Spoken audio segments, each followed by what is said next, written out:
This audiovisual material was produced and published by 100 Books Collection. Practice daily. Do your research and change your life for the better. The game of life and how to play it. Chapter 1. The game. Most people regard life as a battle, but it is not a battle, it is a game. It is a game, however, that cannot be played successfully without the knowledge of spiritual law, and the Old and New Testaments give the rules of the game with wonderful clarity. Jesus Christ taught that it was a great game of give and take. Whatsoever a man soweth, that shall he also reap. This means that whatever a man sends out in word or deed will come back to him. Whatever he gives, he will receive. If he gives hatred, he will receive hatred. If he gives love, he will receive love. If he gives criticism, he will receive criticism. If he lies, he will be lied to. If he deceives, he will be deceived. We are taught also that the faculty of imagination plays a major role in the game of life. Keep thy heart, or imagination, with all diligence, for out of it proceed the issues of life. This means that what a man imagines he sooner or later externally sees in his affairs. I know of a man who feared a certain disease. It was a very rare and difficult disease to contract, but he imagined it continually and read about it until it manifested itself in his body, and he died, a victim of distorted imagination. So we see, to successfully play the game of life, we must train the faculty of imagination. A person with an imaginative faculty trained to imagine only the good brings into his life every righteous desire of his heart: health, wealth, love, friends, perfect self-expression, his highest ideals. Imagination has been called the scissors of the mind, and it is always cutting day by day the images that man sees there, and sooner or later he meets his own creations in his outer world.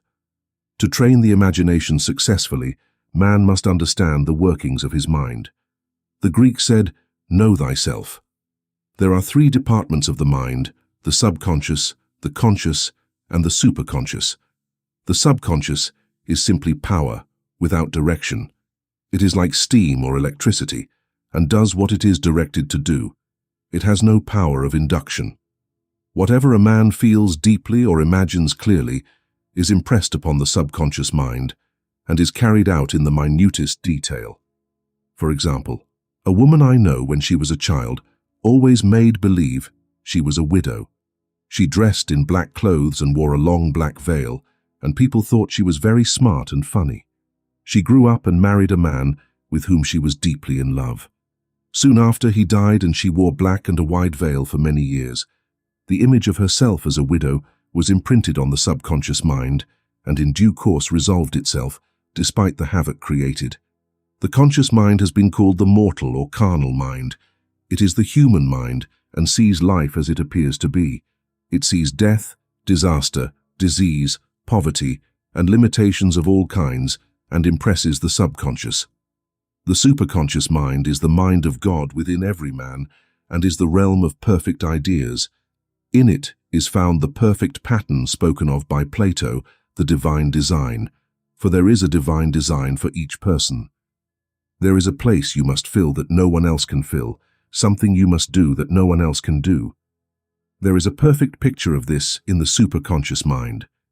It usually passes through the conscious as an unattainable ideal, something too good to be true. In reality, it is the true destiny of man, shown to him from the infinite intelligence within him. Many people, however, ignore their true destiny and strive to achieve things and situations which do not belong to them and which, if achieved, would only bring them failure and dissatisfaction. For example, a woman came to see me and asked me to say the word that she would marry a certain man she was very much in love with. She called him A.B. I replied that this would be a violation of spiritual law, but that I would speak the word for the right man, the divine selection, the man who belonged to her by divine right. I added, if A.B. is the right man, you cannot lose him, and if he is not, you will receive his equivalent. She saw A.B. frequently, but made no progress in their friendship. One night she called me and said, "You know, for the past week, A.B. hasn't seemed so wonderful to me." I replied, Maybe he is not the divine selection. Another man may be the right one. Shortly thereafter, she met another man who fell in love with her instantly and who said he was her ideal. In fact, he told her all the things she had always wished A had told her. B, she remarked, it was rather strange. She soon reciprocated his love and lost all interest in AB. This demonstrates the law of substitution. A right idea was substituted for a wrong one, so there was no loss and no sacrifice. Jesus Christ said, "Seek ye first the kingdom of God and his righteousness, and all these things shall be added unto you." And he said that the kingdom was within man. The kingdom is the realm of right ideas, or the divine pattern. Jesus Christ taught that man's words played a major role in the game of life. By your words you are justified, and by your words you are condemned. Many people have brought disaster into their lives by idle words. For example, a woman once asked me why her life was now a poverty of limitations. She used to have a house, was surrounded by beautiful things, and had plenty of money. We discovered that she had often grown tired of the management of her house and had repeatedly said, "I am sick of things. I wish I lived in a trunk." And she added, "Today I am living in that trunk." She had put herself in a trunk. The subconscious mind has no sense of humor, and people often joke about their unhappy experiences.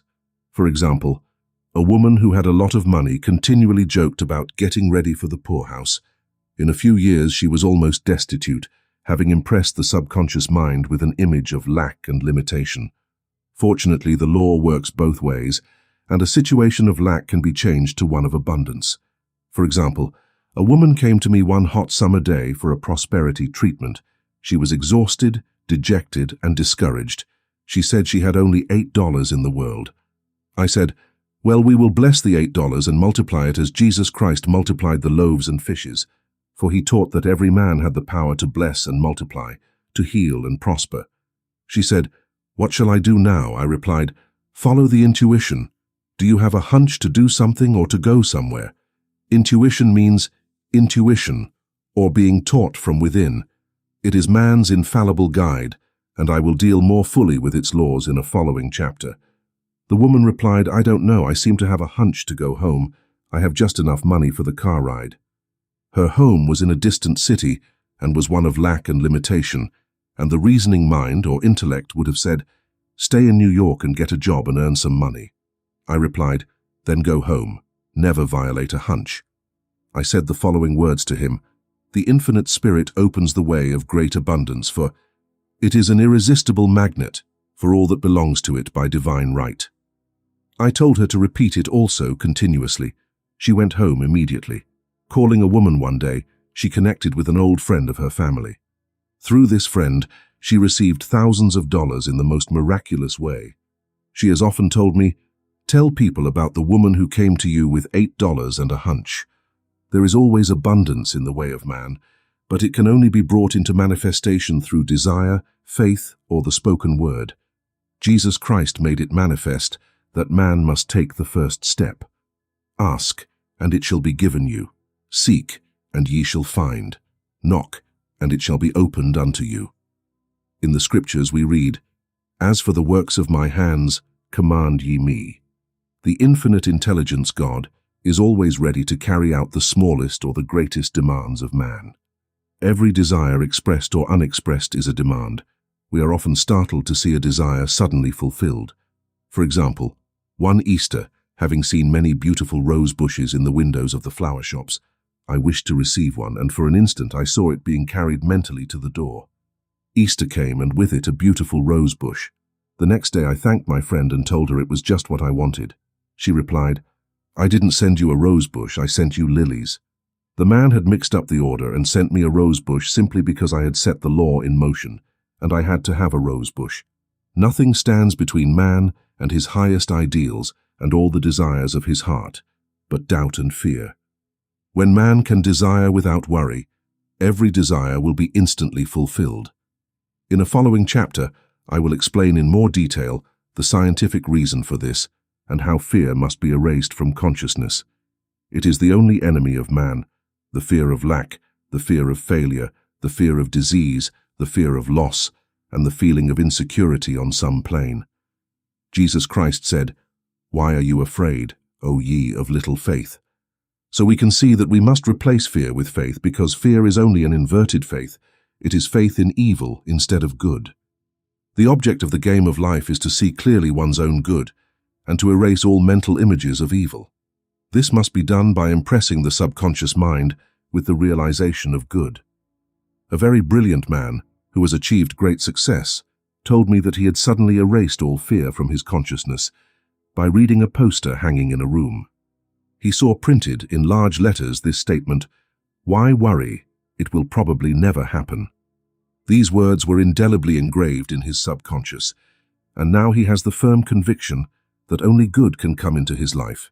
Therefore, only good can manifest itself.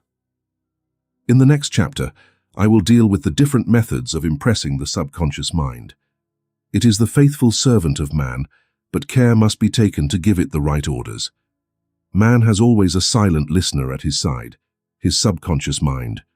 Every thought, every word is impressed upon it and carried out in astonishing detail. He is like a singer recording on the sensitive disc of the phonograph plate. Every note and pitch of the singer's voice is recorded. If he coughs or hesitates, it is also recorded. So let us break all the old and bad records in the subconscious mind, the records of our lives that we do not wish to keep, and make new and beautiful ones. Say these words aloud, with power and conviction. I now crush and demolish, with my word, every false record in my subconscious mind. They will return to the dust heap of their native nothingness, for they came from my own vain imaginings. I now make my records perfect through the Christ within, the records of health, wealth, love, and perfect self-expression. This is the square of life, the completed game. In the following chapters, I will show how man can change his conditions by changing his words. Any man who does not know the power of the word is backward. Death and life are in the power of the tongue. Chapter 2. The Law of Prosperity. Yea, the Almighty shall be thy defense, and thou shalt have silver in abundance. One of the greatest messages given to the race through the Scriptures is that God is man's supply, and that man can release, through his spoken word, all that belongs to him by divine right. He must, however, have perfect faith in his spoken word. Isaiah said, "My word shall not return to me void, but it shall accomplish that to which it is sent." We know now that words and thoughts are a tremendous vibratory force ever shaping the body and affairs of man. A woman came to me in great distress and said she was going to be sued on the day of the month for $3,000. She did not know how to get the money and was desperate. I told her that God was her supply, and there is a supply for every demand. So I said the word. I gave thanks that the woman would receive $3,000 at the right time and in the right way. I told her that she must have perfect faith and act out her perfect faith. The day came, but the money had not materialized. She called me on the phone and asked me what she should do. I replied, "It's Saturday, so you won't be sued today. Your part is to act richly, thus showing perfect faith that you will receive it on Monday." She asked me to have lunch with her to build up her courage. When I met her at a restaurant, I told her, "This is no time to economize. Order an expensive lunch, act as if you have already received the $3,000. Whatever you ask for in prayer, believing, you will receive. You must act as if you have already received." The next morning she called me on the phone and asked me to stay with her for the day. I told her, "No, you are divinely protected and God is never too late." In the evening she phoned again, very excited, and said, "My dear, a miracle has happened. I was sitting in my room this morning when the doorbell rang. I said to the maid, 'Don't let anyone in.' The maid, however, looked out the window and said, 'It's your cousin with the long white beard.' So I said, 'Call him in, I'd like to see him.' He was turning the corner when he heard the maid's voice, and he came back. He talked for an hour, and just as he was leaving, he said to me, 'By the way, how are the finances?' I told him I needed the money, and he said, 'Well, my dear, I'll give you $3,000 on the first of the month.' I didn't like to tell him I was going to be sued. What am I going to do? I won't get it until the first of the month, and I must have it tomorrow. I said, 'I'll keep on trying.' I said, 'The Spirit is never too late. I am thankful that I received the money on the invisible plane and that it manifested in time.' The next morning her cousin called her and said, 'Come to my office this morning and I will give you the money.' That afternoon she had $3,000 to her credit at the bank, and she wrote checks as fast as her excitement would allow. If one asks for success and prepares for failure, he will get the situation for which he has prepared. For example, a man came to me asking me to say the word that a certain debt would be cancelled. I realized that he spent his time planning what he would say to the man when he failed to pay his bill, thus neutralizing my words. He should have seen himself paying the debt. We have a wonderful illustration of this in the Bible, relating to the 3 kings who were in the desert, without water for their men and horses. They consulted the prophet Elisha, who gave them this amazing message: "Thus says the Lord, you shall not see wind, neither shall you see rain, but make this valley full of ditches." Man must prepare for what he has asked for, when there is not the slightest sign of it in sight. E.g., a woman found it necessary to look for an apartment during the year when there was a great shortage of apartments in New York. It was considered almost an impossibility, and her friends felt sorry for her and said, "Too bad, you'll have to keep your furniture and live in a hotel." She replied, "You need not feel sorry for me. I am a superman, and I will get an apartment." She uttered the words, "Infinite Spirit, open the way for the right apartment." She knew that there was a supply for every demand, and that she was unconditioned, working on the spiritual plane, and that one with God is most. She had contemplated buying new blankets when the tempter, the adverse thought or reasoning mind, suggested to her, "Don't buy the blankets maybe. After all, you won't get an apartment and they won't fit." She quickly replied to herself, "I'll dig my ditches by buying the blankets." So she prepared for the apartment. She acted as if she already had one. She miraculously found one, and they gave it to her, even though there were over 200 other applicants. The blankets showed active faith. Needless to say, the ditches dug by the 3 kings in the desert were filled to overflowing. Read 2 Kings. Getting into the spiritual rhythm is not easy for the common person. Adverse thoughts of doubt and fear arise from the subconscious. They are the army of aliens that must be put to flight. This explains why it is often darkest before the dawn. A great demonstration is often preceded by tormenting thoughts.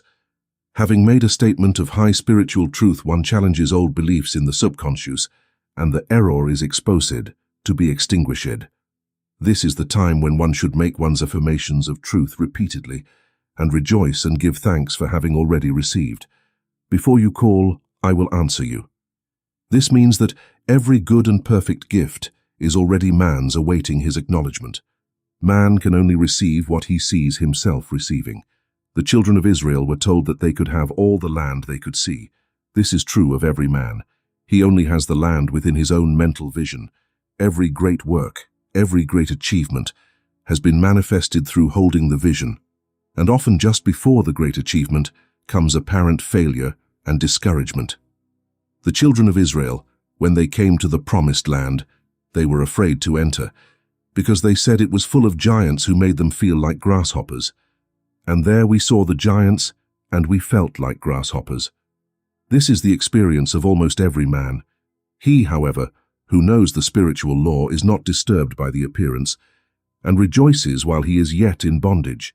That is, he holds fast to his vision and gives thanks because the end is fulfilled. He has received. Jesus Christ gave a wonderful example of this. He said to his disciples, "Do you not say that there are still 4 months before the harvest comes? Behold, I say to you, lift up your eyes and look on the fields, for they are ripe for harvest." His clear vision pierced the world of matter, and he saw clearly the world of the 4th dimension, things as they really are, perfect and complete in the divine mind. So man must always keep the vision of the end of his journey and demand the manifestation of what he has already received. It may be his perfect health, love, supply, self-expression, home, or friends. All are finished and perfect ideas recorded in the divine mind, man's own superconscious mind, and must come through him, not to him. For example, a man came to me asking for treatments for success. It was imperative that he raise by a certain deadline $50,000 for his business. The deadline was about to pass when he came to me in desperation. No one wanted to invest in his business, and the bank had flatly refused him a loan. I replied, "I guess you lost your nerve while you were at the bank, therefore your power." You can control any situation if you first control yourself. Go back to the bank, I added, and I will treat you. My treatment was, you identify yourself in love with the spirit of everyone connected with the bank. Let the divine idea come out of this situation. She replied, Woman, you are talking about an impossibility. Tomorrow is Saturday, the bank closes at 12 o'clock, and my train won't take me until 10 o'clock, and the deadline is tomorrow, and they won't do it anyway. It is too late, I replied. God doesn't need time, and it's never too late. With him, everything is possible. And I added, I know nothing about business, but I know everything about God. He replied, Everything sounds good when I sit here and listen to you, but when I go out it is terrible. He lived in a distant city, and I didn't hear from him for a week. Then a letter came. It said, You were right. I got the money, and I will never again doubt the truth of everything you told me. I saw him a few weeks later and said, What happened? You evidently had plenty of time after all. He replied, My train was late and I arrived at 15 minutes to 12. I walked into the bank quietly and said, I've come for the loan, and they gave it to me without complaint. It was the last 15 minutes of the time allotted to him, and the infinite spirit was not too late. In this case, the man could not have manifested alone. He needed someone to help him maintain the vision. This is what one man can do for another. Jesus Christ knew the truth of this when he said, If two of you agree on earth about anything you ask, it will be done for you by my Father who is in heaven. One gets too close to one's own affairs and becomes doubtful and fearful. The friend or healer clearly sees success, health, or prosperity and never wavers because he is not close to the situation. It is much easier to prove to another person than to oneself, so a person should not hesitate to ask for help if he feels hesitant. A keen observer of life once said, No man can fail if a person sees him succeed. Such is the power of vision, and many a great man has owed his success to a wife or a sister or a friend who believed in him and stood unhesitatingly in the perfect pattern. Chapter 3. The Power of the Word. By thy words thou shalt be justified, and by thy words thou shalt be condemned. A person who knows the power of the word becomes very careful of his conversation. He has only to observe the reaction of his words to know that they do not return empty. Through his spoken word, man is continually making laws for himself. I knew a man who said, I always lose a car. It invariably leaves just when I arrive. His daughter would say, I always catch a car. It's sure to come right when I arrive. This went on for years. Each had made a different law for himself, one of failure, one of success. This is the psychology of superstitions. The horse's shoe or rabbit's foot contains no power, but the man's word and belief that it will bring him good luck creates expectation in the subconscious mind and attracts a lucky situation. However, I find that this does not work when man has advanced spiritually and knows a higher law. One cannot go back and must put away the sculpted images. For example, 2 men in my class had been very successful in business for several months when suddenly everything went down the drain. We tried to analyze the situation, and I discovered that instead of making their affirmations and looking to God for success and prosperity, each had bought a lucky monkey. I said to them, Oh, I see. You have been relying on the lucky monkeys instead of God. Drop the lucky monkeys and invoke the law of forgiveness, for man has the power to forgive or neutralize his mistakes. They decided to throw the lucky monkeys down a coal pit, and everything went well again. This does not mean, however, that one should throw away all the lucky ornaments or horseshoes in the house, but that one should recognize that the power behind it is the only power, God, and that the object simply gives one a feeling of expectation. One day I was with a friend who was very desperate. As she crossed the street, she picked up a horseshoe. Immediately she was filled with joy and hope. She said that God had sent her the horseshoe to keep her courage. In fact, at that moment it was the only thing that could have registered on his conscience. His hope turned to faith, and in the end, he made a wonderful demonstration. I want to make it clear that the men mentioned above depended on the monkeys alone, while this woman recognized the power of the horseshoe. I know that, in my own case, it took me a long time to get out of the belief that a certain thing brought disappointment. If the thing happened, disappointment invariably followed. I found that the only way to make a change in the subconscious was to affirm, there are not two powers, There is only one power, God. Therefore, there are no disappointments, and this thing means a happy surprise. Right away I noticed a change, and happy surprises began to come to me. I have a friend who said that nothing could induce her to walk under a ladder. I said to her, "If you are afraid, you are yielding to a belief in two powers, good and evil, instead of one. As God is absolute, there can be no opposing power unless man makes the counterfeit of evil for himself. To prove that you believe in one power, God, and that there is no power or reality in evil, go under the next ladder you see." Soon after, he went to his bank. He wanted to open his box in the safe, and in his way was a ladder. It was impossible to get to the box without going under the ladder. He trembled with fear and turned around. He could not face the lion in his path. However, when he reached the street, my words echoed in his ears, and he decided to turn back and go under. It was a great moment in her life, as the stairs had kept her enslaved for years. She retraced her steps back to the vault, and the ladder was no longer there. This happens all too often. If you are willing to do something you are afraid of, you don't have to do it. It is the law of non-resistance which is so little understood. Someone has said that courage contains genius and magic. Face a situation without fear, and there is no situation to face. It falls of its own weight. The explanation is that fear drew the ladder in the woman's path, and fearlessness removed it. Thus, the invisible forces are always working for the man, who is always pulling the strings himself, even if he does not know it. Due to the vibrational power of words, everything that man expresses begins to be attracted. People who continually talk about the disease invariably attract it. Once a man knows the truth, he cannot be too careful with his words. For example, I have a friend who often says over the phone, "Come see me and let's have a good old-fashioned talk."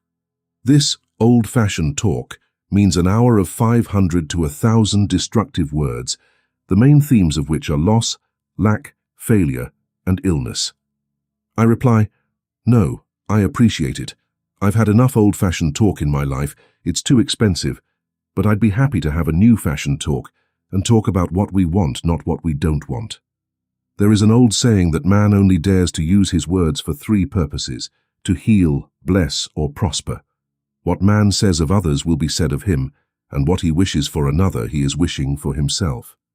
Curses like chickens come home to roost. If a man wishes someone bad luck, he is sure to attract bad luck himself. If he wishes to help someone to succeed, he is wishing and helping himself to succeed. The body can be renewed and transformed through the spoken word and clear vision, and disease can be completely eliminated from consciousness.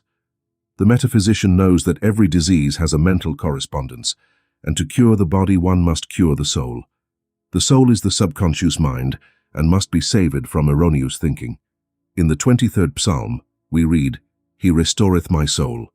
This means that the subconscious mind, or soul, must be restored with right ideas, and the mystical marriage is the marriage of soul and spirit, or the subconscious and superconscious mind. They must be one. When the subconscious is flooded with the perfect ideas of the superconscious, God and man are one. I and the Father are one. That is, man is one with the realm of perfect ideas. He is man-made in the likeness and image of God, imagination, and is given power and dominion over all created things, his mind, his body, and his affairs. It may be said that all sickness and unhappiness come from the violation of the law of love.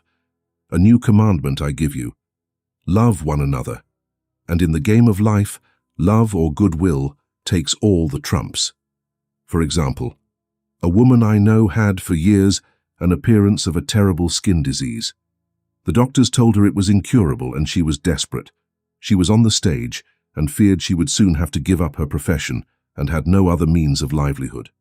However, she got a good contract and on opening night she had a great hit. She received praise from the critics and felt happy and elated.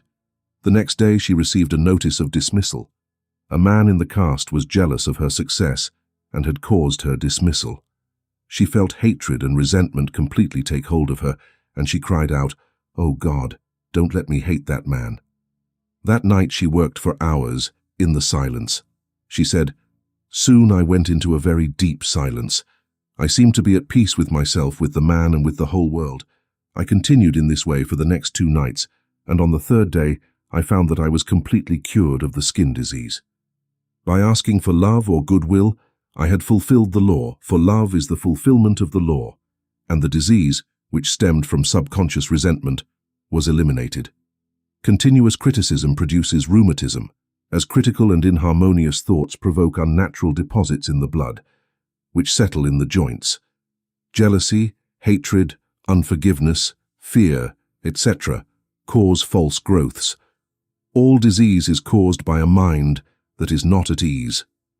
I once said in my class, "It is useless to ask someone, 'What is wrong with you?' We might as well say, 'Who is wrong with you?' Unforgiveness is the most prolific cause of disease. It hardens the arteries or the liver and affects the eyesight. In its train are a host of ills. One day I visited a woman who told me she was ill from eating a poisoned oyster. I replied, 'Oh no, the oyster was harmless. You poisoned it. What's the matter with you?' She replied, 'Oh, about 19 people.' She had fought with 19 people and had become so inharmonious that she attracted the wrong oyster. Any inharmony in the external indicates that there is mental inharmony. As the inside, so the outside. Man's only enemies are within himself, and man's enemies will be those in his own house. Personality is one of the last enemies to be overcome, as this planet is taking its initiation into love. It was Christ's message, peace on earth, goodwill toward man. The enlightened man, therefore, strives to perfect himself in his fellow man. His work is with himself, to send goodwill and blessings to every man, and the wonderful thing is that if one blesses a man, he has no power to harm him. For example, a man came to me asking me to treat him for success in business. He was selling machinery, and a rival appeared on the scene with what he proclaimed was a better machine, and my friend feared defeat. I told him, first of all, you have to eliminate all fear and know that God protects your interests and that the divine idea must come out of the situation.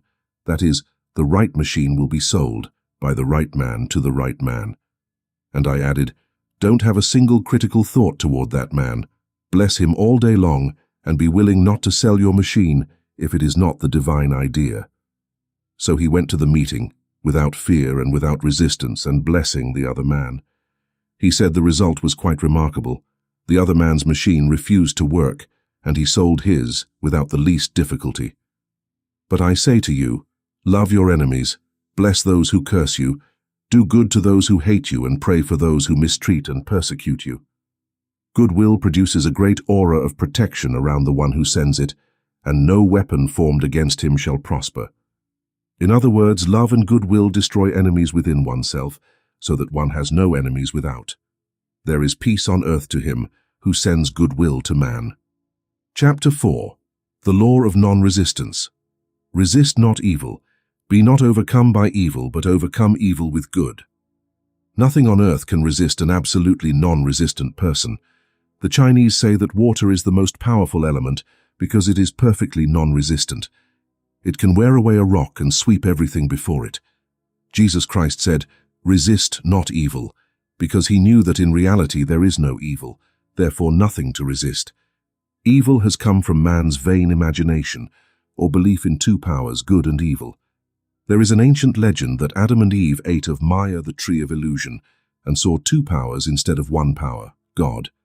Therefore, evil is a false law that man has made for himself, through the psychoma or soul dream. Soul sleep means that the soul of man has been hypnotized by the belief of the race, of sin, sickness and death, etc., which is carnal or mortal thought, and its affairs have overcome its illusions. We have read in a previous chapter that the soul of man is his subconscious mind, and all that he feels deeply, good or bad, is externalized by that faithful servant. His body and affairs show what he has been imagining. The sick man has represented sickness, the poor man, poverty, the rich man, wealth. People often say, why does a little child attract sickness when he is too young even to know what it means? I answer that children are sensitive and receptive to the thoughts of others about them and often externalize their parents' fears. I once heard a metaphysician say, if you don't direct your subconscious yourself, someone else will do it for you. Mothers often unconsciously attract illness and disaster to their children, continually keeping them in fearful thoughts and watching for symptoms.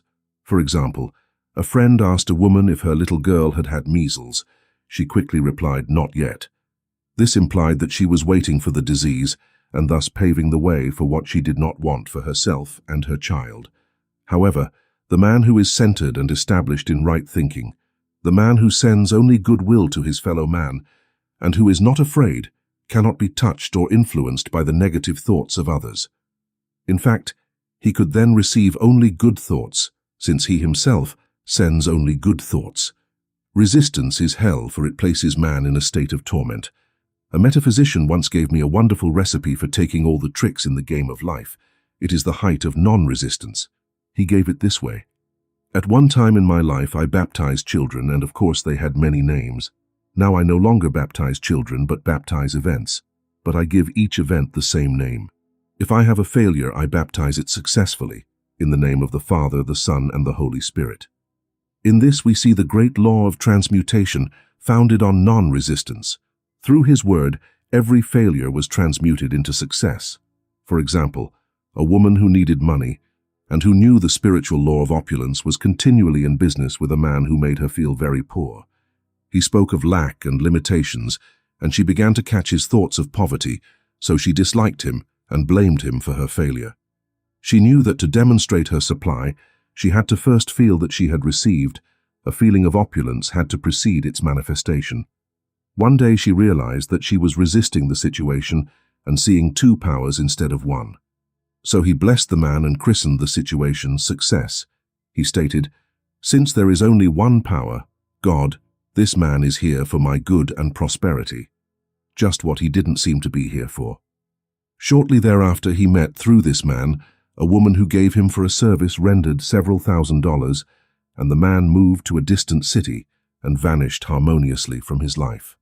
He states, "Every man is a golden link in the chain of my good, for all men are God in manifestation, waiting for the opportunity that man himself gives him to serve the divine plan of his life. Bless thine enemy, and thou shalt rob him of his ammunition. His arrows will be transmuted into blessings. This law is valid for nations as well as for individuals. Bless a nation, send love and goodwill to each of its inhabitants, and it is robbed of its power to harm. Man can only get the right idea of non-resistance through spiritual understanding. My students have often said, 'I don't want to be a doormat.' I reply, when you use non-resistance wisely, no one will be able to get past you. Another example. One day I was impatiently waiting for an important phone call. I resisted all incoming calls and did not make any outgoing calls, reasoning that it might interfere with the one I was waiting for. Instead of saying, 'Divine ideas never conflict. The call will come at the right time.' Letting infinite intelligence take care of it, I began to handle things myself. I made the battle my own, not God's, and remained tense and anxious. The ringer didn't ring for about an hour, and upon looking at the phone I discovered that the receiver had been off during that time and the phone was disconnected. My anxiety, fear, and belief in interference had caused a total eclipse of the phone. Realizing what I had done, I immediately began to bless the situation. I christened it success and affirmed, "I cannot miss any call that belongs to me by divine right. I am under grace and not under law." A friend rushed out to the nearest telephone to alert the company and reconnect. He entered a crowded grocery store, but the owner left his customers and took the call himself. My phone connected immediately, and 2 minutes later, I received a very important call, and about an hour later, the one I had been waiting for. One's ships come in on a calm sea. As long as a man resists a situation, he will have it with him. If he runs away from it, it will run after him. E.g., one day I repeated this to a woman and she replied, "How true it is. I was unhappy at home. I disliked my mother, who was critical and domineering, so I ran away and married. But I married my mother because my husband was exactly like my mother, and I had to face the same situation again." Agree with your adversary quickly. That means agree that the adverse situation is good, don't get upset about it, and it falls of its own weight. "None of these things move me," is a wonderful statement. The inharmonious situation comes from some inharmony within the man himself. When there is, in him, no emotional response to an inharmonious situation, it vanishes forever from his path. So we see that man's work is always with himself. People have said to me, "Give treatments to change my husband or my brother." I answer, "No, I will give treatments to change you. When you change, your husband and your brother will change." One of my students had a habit of lying. I told her that it was a failed method and that if she lied, she would be lied to. She replied, "I don't care. I can't get by without lying." One day I was talking on the phone with a man I was very much in love with. He turned to me and said, "I don't trust him. I know he lies to me." I replied, "Well, you lie yourself, so someone has to lie to you, and it's bound to be just the person you want the truth from." Sometime later I saw her and she said, "I'm cured of lying." I asked her, "What has cured you?" She replied, "I have been living with a woman who lied worse than I did." One is often cured of one's faults by seeing them in others. Life is a mirror, and we only find ourselves reflected in our associates. Living in the past is a method of failure and a violation of spiritual law. Jesus Christ said, "Behold, now is the accepted time. Now is the day of salvation." Lot's wife looked back and became a pillar of salt. The thieves of time are the past and the future. Man must bless the past and forget it if it keeps him in bondage, and bless the future, knowing that it has infinite joys in store for him, but live fully in the now. For example, a woman came to see me, complaining that she had no money to buy Christmas presents. She said to me, "Last year it was very different. I had a lot of money and made beautiful gifts, and this year I barely have a penny." I replied, "You will never show that you have money as long as you are pathetic and live in the past. Live fully in the now and get ready to give Christmas presents. Dig your ditches and the money will come." She exclaimed, "I know what to do. I'll buy tinsel twine, Christmas stamps and wrapping paper." I replied, "You do that, and the presents will come and stick to the Christmas stamps." This also showed financial fearlessness and faith in God, as the reasoning mind said, "Save every penny you have, as you are not sure you will receive more." He bought the stamps, paper and string, and a few days before Christmas received a gift of several $100s. The purchase of the stamps and string had impressed the subconscious with expectation and opened the way for the manifestation of the money. He bought all the gifts in plenty of time. Man must live suspended in the moment. Look well then, upon this day. Such is the greeting of the dawn. He must be spiritually alert, always watching for his clues, seizing every opportunity. One day I said continuously, silently, "Infinite Spirit, let me not miss a trick." And something very important was said to me that night. It is very necessary to begin the day with right words. Make an affirmation immediately upon awakening. For example, "Thy will be done today. Today is a day of fullness. I give thanks for this perfect day. Miracle will follow miracle, and wonders will never cease."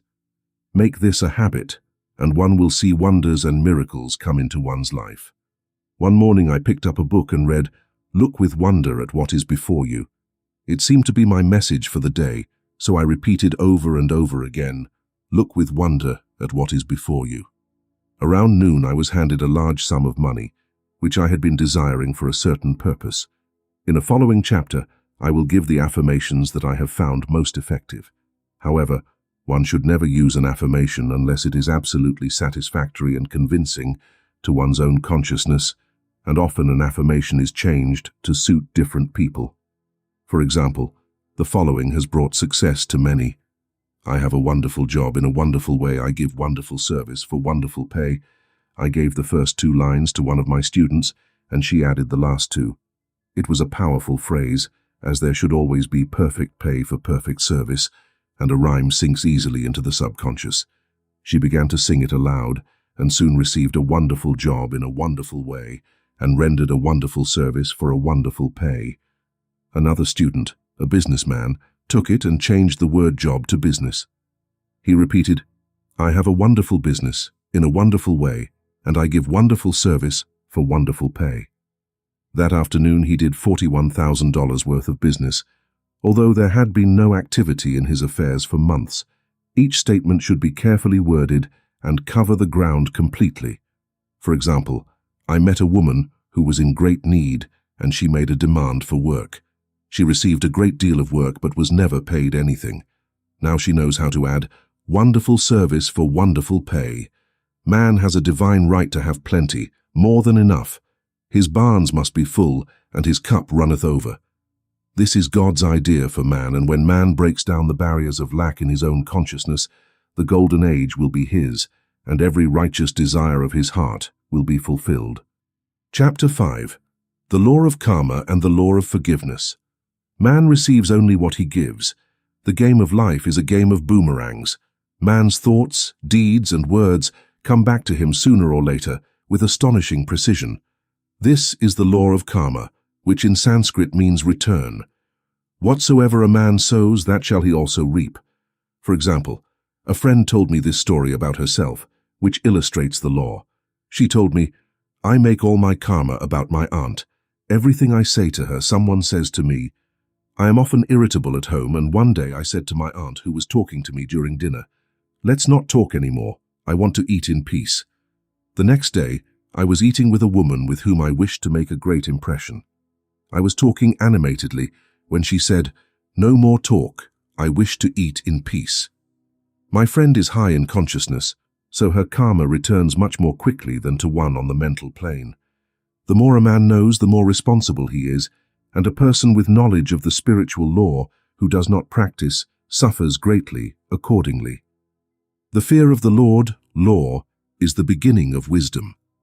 If we read the word Lord, law, it will make many passages in the Bible much clearer.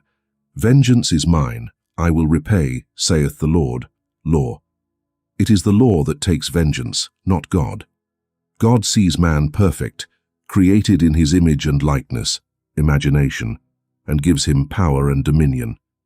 This is the perfect idea of man, recorded in the divine mind, awaiting man's recognition. For man can only be what he sees he is, and can only attain what he sees he attains. Nothing happens without an observer is an old saying. Man first sees his failure or his success, his joy or his sorrow, before it becomes visible from the scenes that have been set up in his own imagination.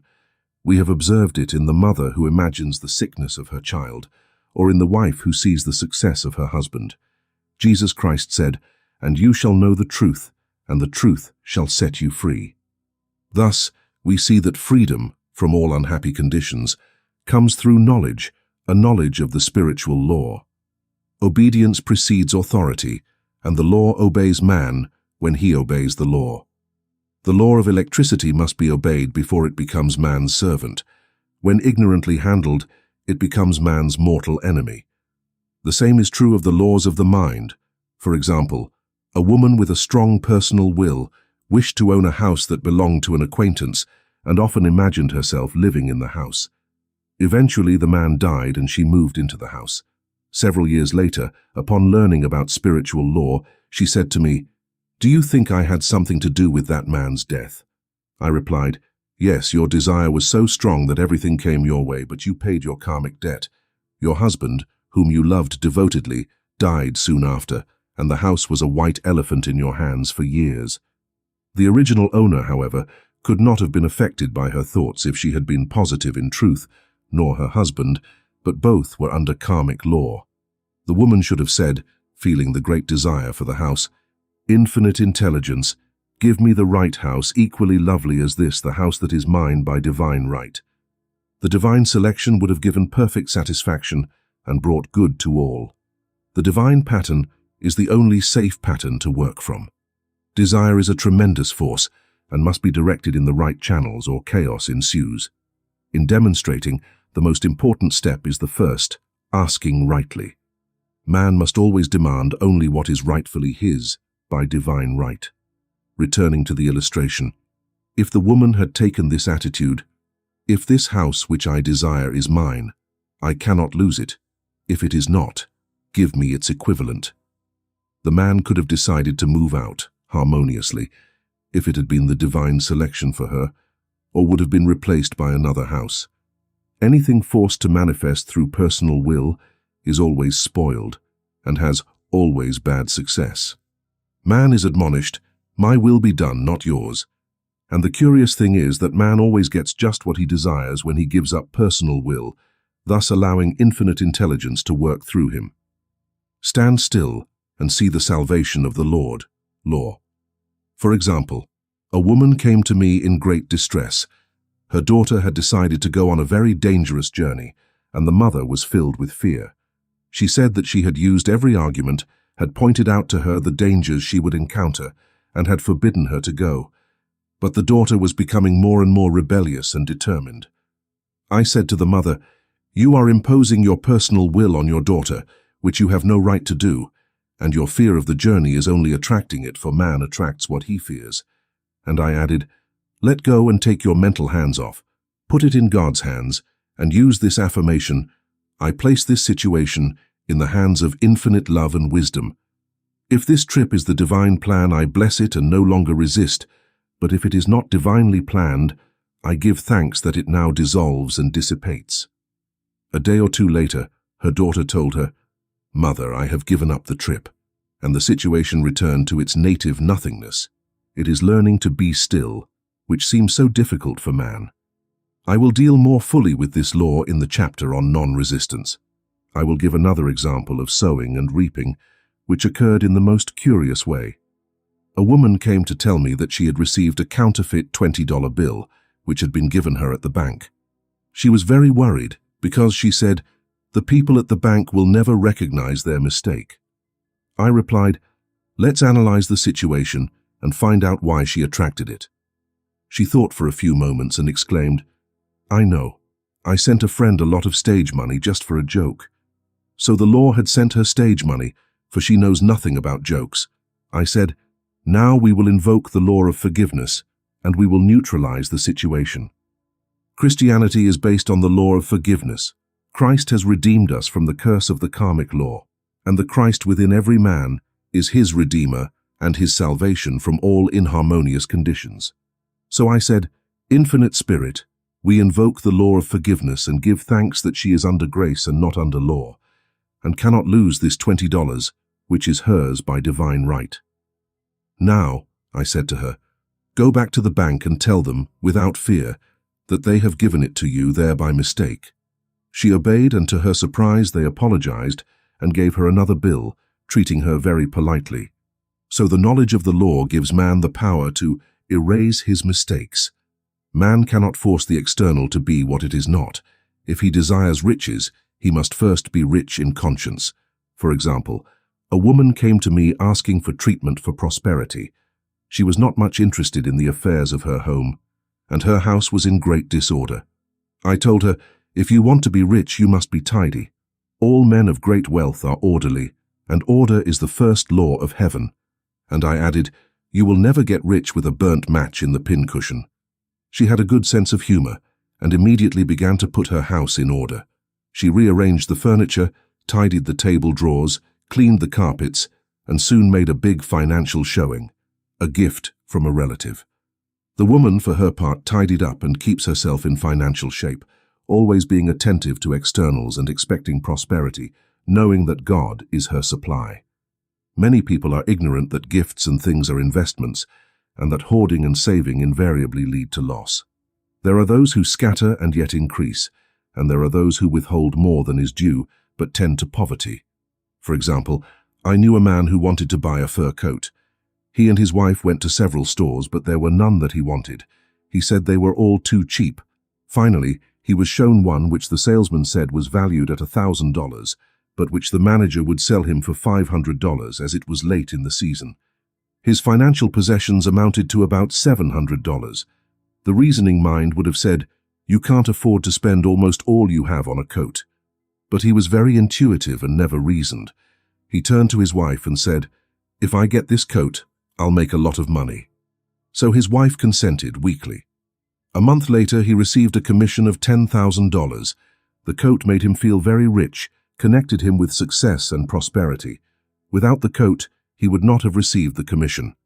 It was an investment that paid him great dividends. If the man ignores these directions for spending or giving, the same amount of money will go an uninteresting or unhappy way. For example, a woman told me that, on Thanksgiving Day, she informed her family that they could not afford a Thanksgiving dinner. She had the money but decided to save it. A few days later, someone came into her room and pulled out of the dresser drawer the exact amount the dinner would have cost.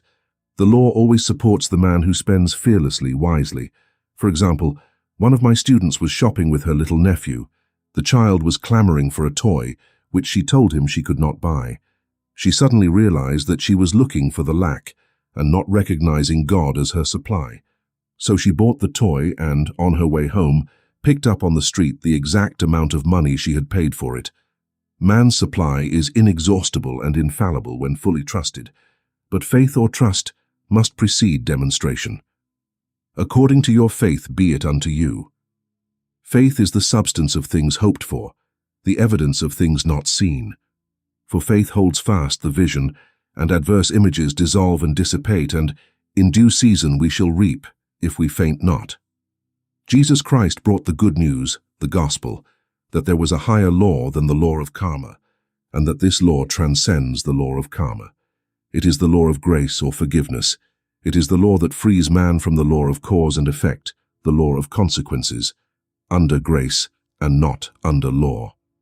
We are told that on this plane, man reaps where he has not sown. The gifts of God are simply poured out upon him. All that the kingdom offers is his. This continued state of bliss awaits the man who has outgrown the thought of the race or the world. In the thought of the world there is tribulation, but Jesus Christ said, "Be of good cheer, I have overcome the world." The thought of the world is that of sin, sickness, and death. He saw its utter unreality and said that sickness and pain will pass away, and death itself, the last enemy, will be overcome. We know now, from a scientific point of view, that death could be conquered by impressing upon the subconscious mind the conviction of eternal youth and everlasting life. The subconscious, being simply power without direction, carries out orders without question. Working under the direction of the superconscious, the Christ or God within man, the resurrection of the body would be achieved. Man would no longer shed his body at death, he would be transformed into the electric body, sung by Walt Whitman. For Christianity is founded on the forgiveness of sins and an empty tomb. Chapter 6. Casting the Load. Impressing the Subconscious. When man knows his own powers and the workings of his mind, his great desire is to find an easy and quick way to impress the subconscious with good, for mere intellectual knowledge of truth will not bring results. In my own case, I found that the easiest way is to cast the burden. A metaphysician once explained it this way. He said, "The only thing that gives weight to anything in nature is the law of gravitation. And if a boulder could be carried to the top of the planet, there would be no weight on that boulder." And that is what Jesus Christ meant when he said, "My yoke is easy and my burden is light." He had overcome the vibration of the world and functioned in the realm of the fourth dimension, where there is only perfection, completion, life, and joy. He said, "Come unto me, all ye that labor and are heavy laden, and I will give you rest. Take my yoke upon you, for my yoke is easy and my burden is light." We are also told in Psalm 55, "Cast your burden upon the Lord." Many passages in the Bible state that the battle is God's, not man's, and that man must always stand still and see the Lord's salvation. This indicates that the superconscious mind, or Christ within, is the department that wages man's battle and delivers him from the burdens. We see, then, that man violates the law if he carries a burden. And a burden is an adverse thought or condition, and this thought or condition has its root in the subconscious.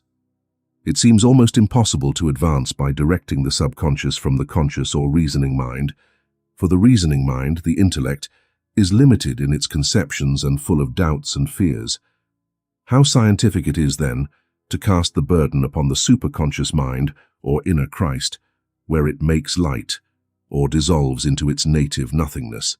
For example, a woman who has an urgent need for money makes light upon the inner Christ, the superconscious, with the affirmation, "I cast this burden of lack upon the inner Christ and free myself to have abundance."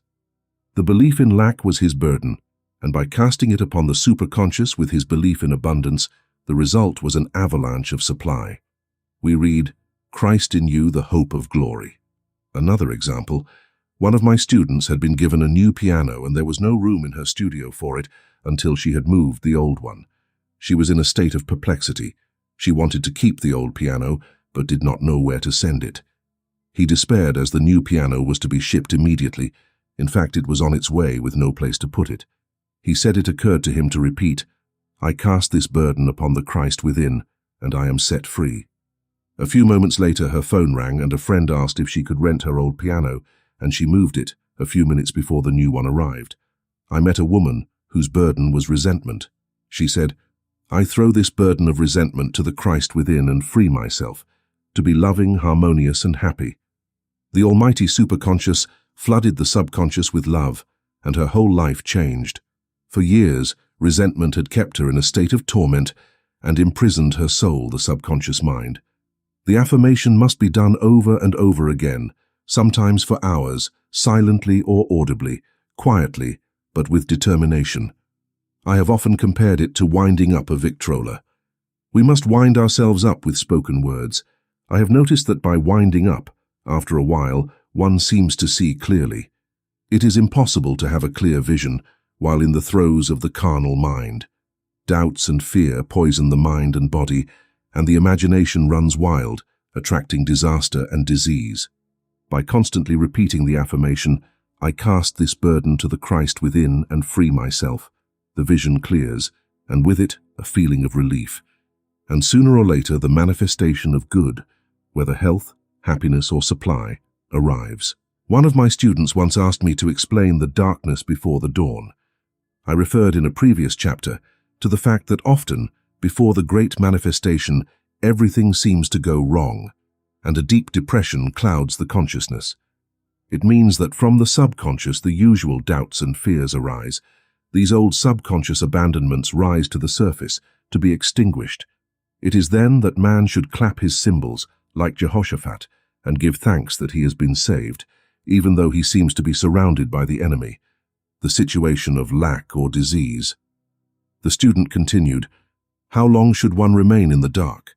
And I replied, "Until one can see in the dark," and casting the burden allows one to see in the dark. To impress the subconscious, active faith is always essential. Faith without works is dead. In these chapters, I have endeavored to bring out this point. Jesus Christ showed active faith when he commanded the multitude to sit down on the ground, before giving thanks for the loaves and fishes. I will give another example that shows how necessary this step is. In fact, active faith is the bridge over which man passes to his promised land.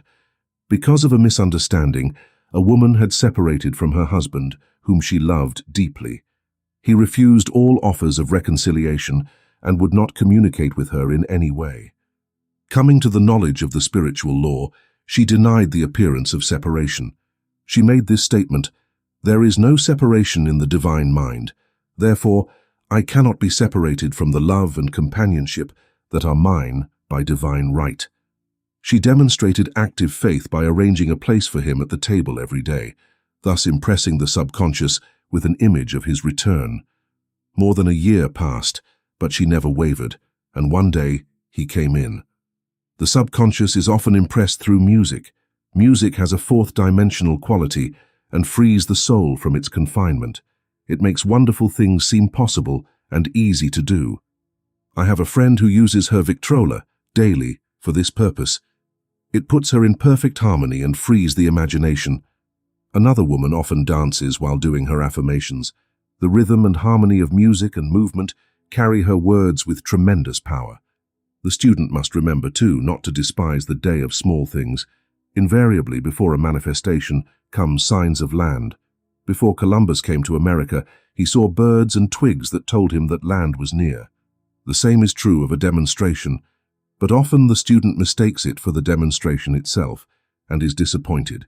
For example, a woman had said the word for a dinner service. Shortly afterwards, a friend gave her an old, cracked crockery. She came to me and said, "Well, I asked for dinnerware and all I got was a cracked plate." I replied, "The plate just had signs of dirt on it. That shows that your dishes are coming. Look at it like birds and seaweed." And it didn't take long for the dishes to arrive. Continuous make-believe impresses the subconscious. If one makes believe that he is rich and makes believe that he is successful, in due time he will reap. Children are always make-believe, and except you be converted and become as little children, Ye shall not enter into the kingdom of heaven. For example, I know of a woman who was very poor, but no one could make her feel poor. She earned a small amount of money thanks to some rich friends, who constantly reminded her of her poverty and to be careful and save. In spite of their warnings, she would spend all she earned on a hat or give a gift to someone, and was in an exultant mood. Her thoughts were always on nice clothes and rings and things, but without envying others. She lived in the world of the wonderful, and only riches seemed real to her. Before long she married a rich man, and the rings and things became visible. I don't know if the man was the divine selection, but opulence had to manifest itself in her life, as she had only imagined opulence. There is no peace or happiness for man until he has erased all fear from the subconscious. Fear is a misdirected energy and must be redirected or transmuted into faith. Jesus Christ said, "Why are you afraid, O ye of little faith?" All things are possible to him who believes. I am asked very often by my students, how can I get rid of fear? I answer, by approaching that which makes you afraid. The lion takes its fierceness from your fear. Approach the lion and it will disappear. Run away and it will run after you. I have shown in previous chapters how the lion of lack disappeared when the individual spent money without fear, showing faith that God was his supply and therefore infallible. Many of my students have come out of the bondage of poverty and are now abundantly supplied, having lost all fear of letting money out. The subconscious is impressed with the truth that God is the giver and the gift. Therefore, as one is one with the giver, one is one with the gift. A splendid statement is, "Now I thank God the giver for God the gift." Man has so long separated himself from his good and his supply through thoughts of separation and lack that sometimes it takes dynamite to dislodge these false ideas from the subconscious. And dynamite is a great situation. We see in the illustration above how the individual freed himself from his bondage by showing fearlessness. Man must watch himself hourly to detect whether his motive for action is fear or faith. Choose you this day whom we will serve, fear or faith. Perhaps one's fear is of the personality. Then one should not avoid the feared persons. One should be willing to meet them cheerfully, and they will prove to be golden links in the chain of our good, or they will harmoniously disappear from our path. Perhaps the fear is of disease or germs. In that case, one should be without fear and discomfort in a germ-laden situation, and one would be immune.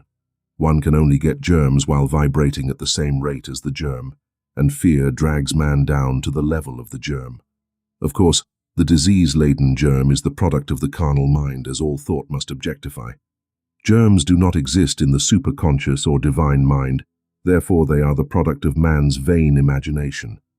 In the twinkling of an eye, man's liberation will come when he realizes that there is no power in evil. The material world will vanish, and the world of the fourth dimension, the world of the wonderful, will come into manifestation. And I saw a new heaven and a new earth, and there shall be no more death, neither sorrow nor crying, neither shall there be any more pain, for the former things are passed away. Chapter 7. Love. All men on this planet are initiated into love. A new commandment I give unto you, that ye love one another. Uspensky states in Tertium Organum that love is a cosmic phenomenon and opens to man the world of the fourth dimension, the world of the marvelous. True love is selfless and free from fear. It pours itself out on the object of its affection, demanding nothing in return. Its joy is in the joy of giving. Love is God in manifestation and the strongest magnetic force in the universe. Pure and unselfish love attracts its own. It need not seek or demand. Hardly anyone has the slightest idea of true love. Man is selfish, tyrannical, or fearful in his affections, thus losing what he loves. Jealousy is the worst enemy of love, for the imagination runs wild at seeing the loved one attracted to another, and invariably these fears are objectified if not neutralized. For example, a woman came to me in great distress. The man she loved had left her for other women, and she said he had never intended to marry her.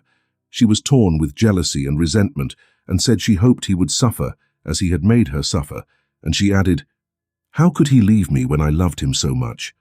I replied, "You are not loving that man, you are hating him, and added, "You can never receive what you have never given. Give perfect love, and you will receive perfect love." Perfect this man. Give him perfect, selfless love without demanding anything in return. Don't criticize or condemn, and bless him wherever he is. She replied, "No, I won't bless him if I don't know where he is." "Well," I said, "that's not real love. When you send real love will come back to you, either from this man or his equivalent, because if this man is not the divine selection, you will not want him. As you are one with God, you are one with the love that belongs to you by divine right." Several months passed, and things remained more or less the same, but she was working conscientiously with herself. I told her, "When you are no longer bothered by his cruelty, he will cease to be cruel, for you are attracting him through your own emotions." Then I told her about a brotherhood in India who never said good morning to each other. They used these words, "I salute the divinity in you." They saluted the divinity in every man and in the wild animals in the jungle, and they never harmed them because they saw only God in every living being. I said, "Greet the divinity in this man and say, 'I see only your divine being. I see you as God sees you, perfect, made in his image and likeness.'" She found that she was becoming more balanced and gradually losing her resentment. He was a captain, and she always called him El Capi. One day she suddenly said, "God bless El Capi wherever he is."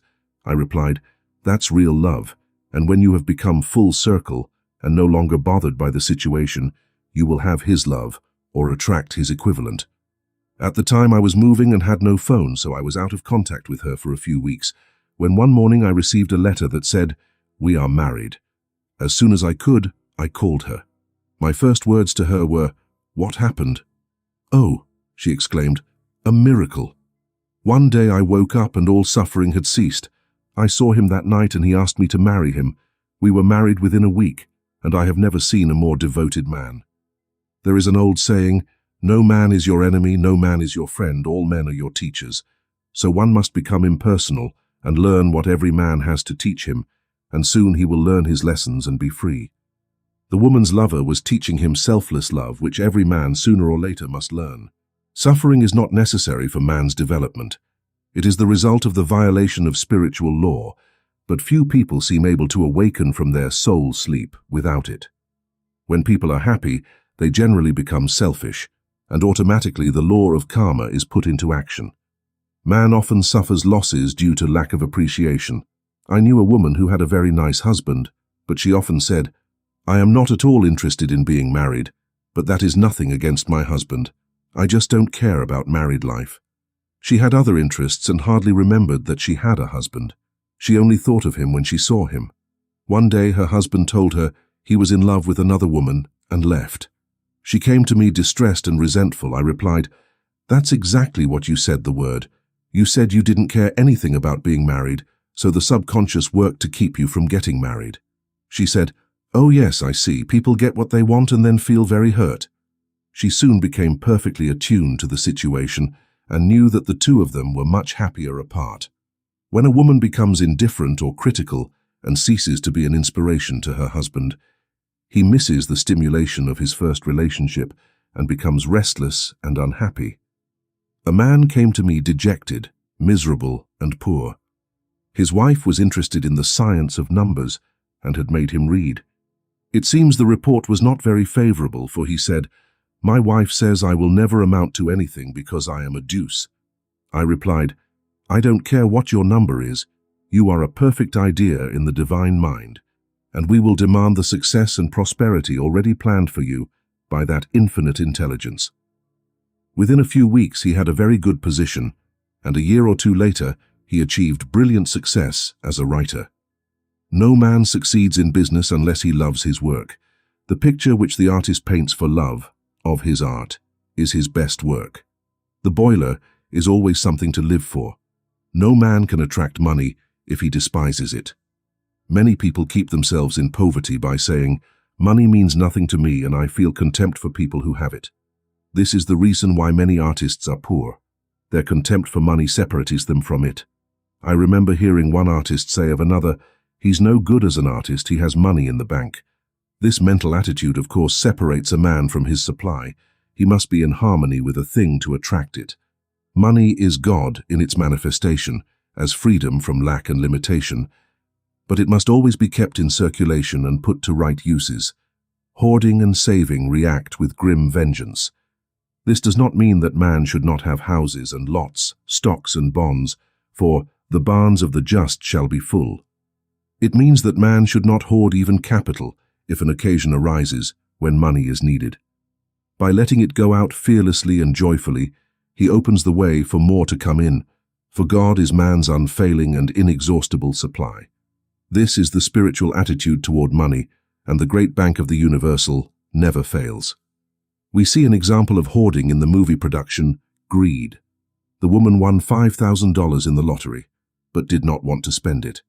She hoarded and saved, let her husband suffer and starve, and finally made a living scrubbing floors. She loved money in itself and put it above all else, and one night she was murdered and her money was taken from her. This is an example that the love of money is the root of all evil. Money in itself is good and beneficial, but used for destructive purposes, hoarded and kept, or considered more important than love, brings sickness and disaster, and the loss of money itself. Follow the way of love, and all things add up, for God is love, and God is supply. Follow the way of selfishness and greed, and supply disappears, or man separates himself from it. For instance, I knew the case of a very rich woman who hoarded her income. She seldom gave anything away, but bought and bought and bought and bought things for herself. She was very fond of necklaces, and a friend once asked her how many she owned. She replied, 67. She bought them and kept them carefully wrapped in tissue paper. If she had worn the necklaces, it would have been quite legitimate, but she was violating the law of wear. Her closets were full of clothes she never wore, and jewelry that never saw the light of day. The woman's arms were becoming paralyzed from clinging so tightly to things, and finally she was deemed incapable of minding her own affairs, and her wealth was given to others to manage. Thus man, ignoring the law, brings about his own destruction. All disease, all unhappiness, comes from the violation of the law of love. Man's boomerangs of hatred, resentment, and criticism return laden with sickness and pain. Love seems almost a lost art, but man with the knowledge of spiritual law knows that it must be recovered, for without it, it has become sounding brass and tinkling cymbals. For example, I had a student who came to me month after month to cleanse her conscience of resentments. After a while, she got to the point where she only resented one woman, but that one woman kept her busy. Gradually, she became more balanced and harmonized, and one day all resentment was erased. She came in beaming and exclaimed, "You can't understand how I feel. The woman said something to me, and instead of being furious, I was loving and kind, and she apologized and was perfectly lovely to me. No one can understand the wonderful lightness I feel inside."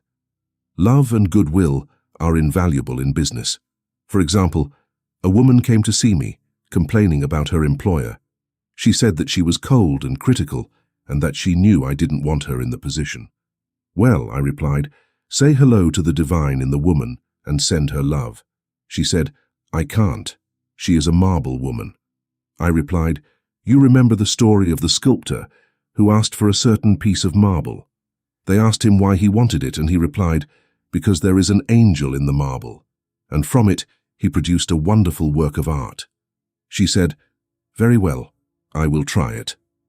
A week later, she came back and said, "I did what you told me, and now the woman is very kind, and she gave me a ride in her car." Sometimes people are filled with remorse for having done a wrong to someone, perhaps years ago. If the wrong cannot be righted, its effect can be neutralized by doing a kindness to someone in the present. This is what I do: forget what is behind and extend myself toward what is ahead. Grief, regret, and remorse tear the cells of the body and poison the atmosphere of the individual. One woman said to me in great sorrow, "Treat me to be happy and cheerful, because my sorrow makes me so irritable with my family members that I keep making more karma." I was asked to treat a woman who was mourning her daughter. I denied any belief in loss and separation, and affirmed that God was the woman's joy, love, and peace. The woman at once regained her poise, but sent word for her son, not to treat her anymore because she was so happy she was not respectable. So the mortal mind loves to cling to its sorrows and regrets. I knew a woman who went around bragging about her problems, so of course she always had something to brag about. The old idea was that if a woman didn't care about her children, she wasn't a good mother. Now we know that maternal fear is responsible for many of the illnesses and accidents that come into the lives of children. For fear vividly imagines the disease or situation feared, and these images objectify if they are not neutralized.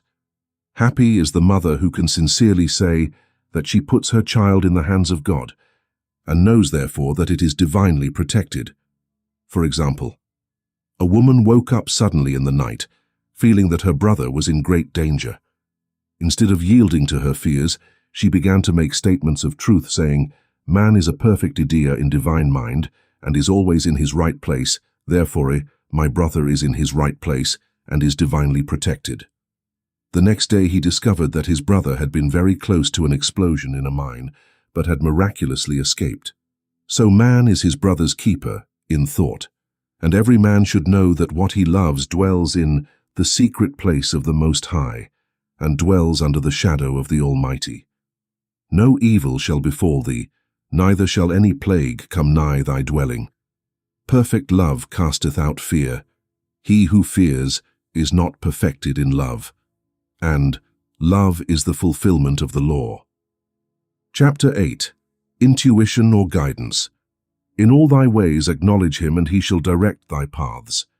Nothing is too great for the man who knows the power of his word and who follows his intuitive directions. By the word he puts invisible forces into action and can rebuild his body or remodel his affairs. Therefore it is of the utmost importance to choose the right words, and the student carefully selects the affirmation he wishes to catapult into the invisible.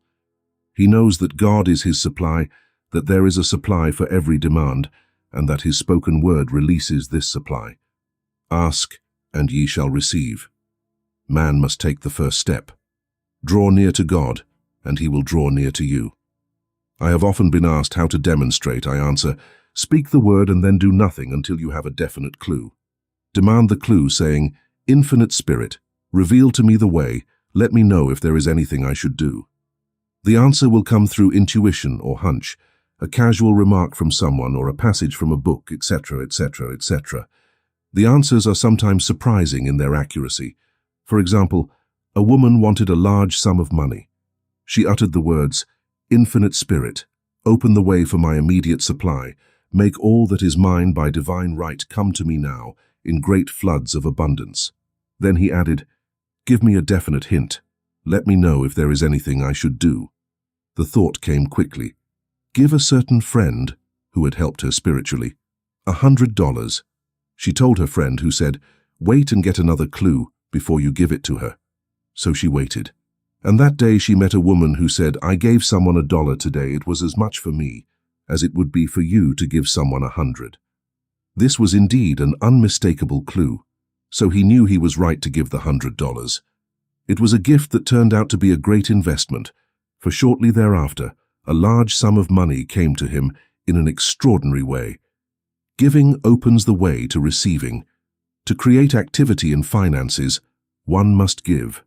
Tithing, or giving 1/10 of one's income, is an ancient Jewish custom and is sure to bring increase. Many of the wealthiest men in this country have been tithers, and I have never known it to fail as an investment. The 10th goes out and returns blessed and multiplied. But the gift or tithe should be given with love and cheerfulness, for God loves a cheerful giver. Bills should be paid cheerfully. All money should be sent without fear and with a blessing. This attitude of mind makes man the owner of the money. It behooves him to obey, and his word then opens up vast stores of wealth. Man himself limits his supply by his limited vision. Sometimes the student has a great understanding of wealth, but is afraid to act. Vision and action must go hand in hand, as in the case of the man who bought the fur coat. A woman came to me to ask me to say the word for a position. So I asked, Infinite Spirit, open the way for the right position for this woman. Never ask for just a position. Ask for the right position, the place already planned in divine mind, for it is the only one that will give satisfaction. Then I gave thanks that she had already received and that she would manifest quickly. Very soon she was offered 3 positions, 2 in New York and 1 in Palm Beach, and she did not know which one to choose. I said, "Ask for a definite lead." Time had almost passed and he was still undecided when one day he phoned, "When I woke up this morning, I could smell Palm Beach." He had been there before and knew its pleasant fragrance. I replied, "Well, if you can smell Palm Beach from here, it's certainly your clue." He accepted the position, which turned out to be a great success. Often, one's leadership comes at an unexpected time. One day, I was walking down the street when I suddenly felt a strong impulse to go to a certain bakery a block or 2 away. The reasoning mind resisted, arguing, "There is nothing there that you want." However, I had learned not to reason, so I went to the bakery, looked at everything, and there was certainly nothing there that I wanted. But on my way out I met a woman I had often thought about, and who was in great need of the help I could give her. Often one goes for one thing and finds another. Intuition is a spiritual faculty and does not explain but simply points the way. Often a person receives a clue during a treatment. The idea that comes may seem quite irrelevant, but some of God's clues are mysterious. In class one day I was trying to get each individual to receive a definite clue. A woman came to me afterwards and said, "While you were trying, I had a hunch to get my furniture out of storage and get an apartment." The woman had come to be treated for health. I told her that I knew that by getting a home of her own, her health would improve, and I added, "I think your problem, which is congestion, has come from having things in storage. Congestion of things causes congestion in the body. You have violated the law of use, and your body is paying the penalty. So give thanks that divine order was established in your mind, body, and affairs. People dream little of how their affairs react in the body. There is a mental correspondence for every illness. A person could receive instant healing through the realization that his body is a perfect idea in divine mind, and therefore complete and perfect. But if he continues his destructive thinking, hoarding, hating, fearing, condemning, the disease will return. Jesus Christ knew that all sickness came from sin, but he admonished the leper after the healing, that he should go away and sin no more, lest something worse should befall him. So the soul of man, or subconscious mind, must be washed whiter than snow for permanent healing, and the metaphysician is always digging deep for correspondence. Jesus Christ said, "Condemn not, lest ye also be condemned. Judge not, lest ye be judged." Many people have attracted sickness and unhappiness by condemning others. What man condemns in others, he attracts to himself. For example, a friend came to me angry and distressed because her husband had left her for another woman. She condemned the other woman and said continually, "She knew he was a married man and had no right to accept her attentions." I replied, "Stop condemning the woman, bless her, and end the situation, otherwise you are attracting the same for yourself." She turned a deaf ear to my words, and a year or 2 later, she became deeply interested in a married man, herself. The man catches a live rope every time he criticizes or condemns and can expect a shock. Indecision is a stumbling block in many paths. To overcome it, make the statement repeatedly, "I am always under direct inspiration. I make right decisions quickly." These words impress the subconscious, and soon one finds himself awake and alert, making his right moves without hesitation. I have found it destructive to seek guidance on the psychic plane, for it is the plane of many minds and not of the one mind. As man opens his mind to subjectivity, he becomes a target for destructive forces. The psychic plane is the result of man's mortal thinking and is on the plane of opposites. It can receive good or bad messages. The science of numbers and the reading of horoscopes keep man on the mental or mortal plane, for they deal only with the karmic path. I know a man who should have died years ago according to his horoscope, but he is alive and is a leader of one of the greatest movements in this country for the upliftment of humanity. It takes a very strong mind to neutralize a prophecy of evil. The student should declare, "All false prophecy will come to naught. Every plan which my Father in heaven has not planned will dissolve and dissipate. The divine idea is now fulfilled."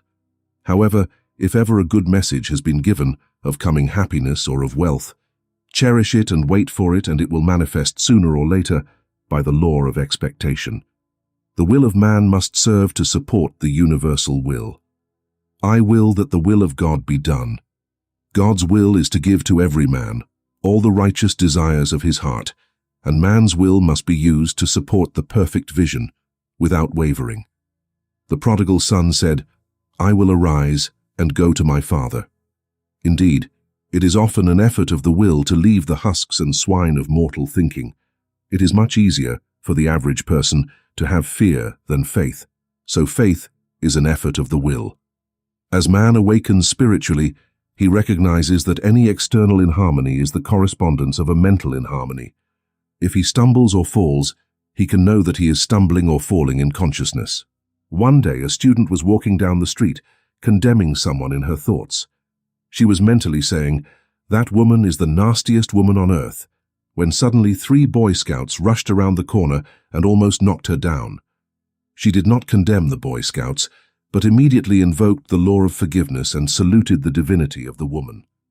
The path of wisdom is a pleasant path, and all its ways are of peace. When one has made one's demands upon the universal, one must be prepared for surprises. It may seem that everything is going wrong, when in fact it is going right. For example, a woman was told that there was no loss in the divine mind, therefore she could not lose anything that belonged to her. Anything lost would be returned to her, or she would receive its equivalent. Several years before, she had lost $2,000. She had loaned the money to a relative during her lifetime, but he had died, leaving no record of it in his will. The woman was resentful and angry, and since she had no written statement of the transaction, she never received the money. So she decided to deny the loss and collect the $2,000 from the Universal Bank. She had to start by forgiving the woman, since resentment and unforgiveness closed the doors of this wonderful bank. She made this statement, "I deny the loss. There is no loss in the divine mind. Therefore I cannot lose the $2,000, which belongs to me by divine right." When one door closes, another opens. I lived in an apartment house that was for sale, and in the lease there was a clause that if the house was sold, the tenants must move out within 90 days. Suddenly the landlord broke the lease and raised the rent. Again, injustice crossed his path, but this time he was undeterred. She blessed the landlord and said, "Since the rent has gone up, it means that I will be much richer, for God is my provider." New leases were made for the advance rent, but by some divine mistake, the 90-day clause had been forgotten. Shortly thereafter, the owner had the opportunity to sell the house. Because of the error in the new leases, the tenants retained possession for another year. The agent offered each tenant $200 if they would vacate. Several families moved out. 3 stayed, including the woman. A month or 2 passed and the agent appeared again. This time he said to the woman, "Would you like to break the lease for the sum of $1,500? She thought, "Here comes the $2,000. She remembered saying to her friends at the house, "We'll all act together if anything more is said about leaving." So her clue was to consult her friends. These friends said, "Well, if you've been offered $1,500, you're sure to get $2,000. So she received a check for $2,000 for leaving the apartment. It was certainly a remarkable operation of the law, and the apparent injustice merely opened the way for his demonstration. He showed that there is no loss, and that when man takes his spiritual stand, he gathers all that is his from this great repository of good. "I will repay thee the years that the locusts have eaten." The locusts are the doubts, fears, resentments, and regrets of mortal thought. These adverse thoughts alone rob man, for no man giveth to himself but himself, and no man taketh from himself but himself. Man is here to prove God and bear witness to the truth, and he can only prove God by bringing abundance out of want and righteousness out of unrighteousness. "Prove me now by this, saith the Lord of hosts, if I will not open unto thee the windows of heaven and pour out a blessing, that there shall not be room enough to receive it." Chapter 9. Perfect Self-Expression or Divine Design. No wind can turn aside my boat, nor turn the tide of destiny. There is for every man perfect self-expression. There is a place he must fill that no one else can fill, something he must do that no one else can do. It is his destiny. This achievement stands a perfect idea in the divine mind, awaiting man's recognition.